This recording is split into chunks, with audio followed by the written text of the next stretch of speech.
Hi, I'm Nate the Bias User, and right now I'm going to be reviewing the new Bladee album, Spiderr. Bladee has returned again this year, but this time with a solo effort, being the first solo record I've heard from him.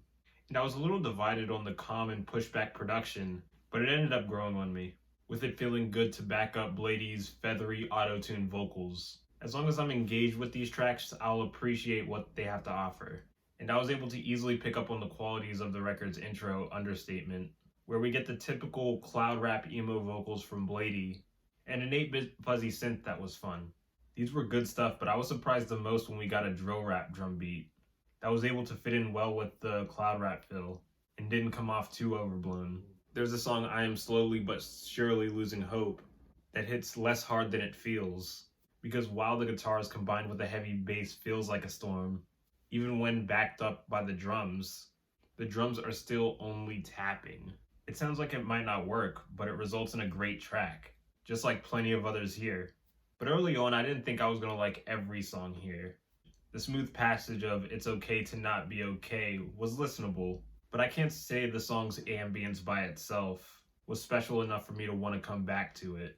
Blue Crush is another song I would call less than it should have been, with an ambience that's just okay and a drum feeling like a tease. DRESDEN had a party-worthy drum beat, and at first listen, the synths sounded magical, but coming back to it, I couldn't help but ask for a little more flavor. Even if the flavor's not here though, it is presented on plenty of other great songs I have yet to mention. The track featuring Echo 2K, Disaster Prelude, managed to be a peak to the album as expected from the duo. Echo gets high-pitched and starts talking snake, and I love it.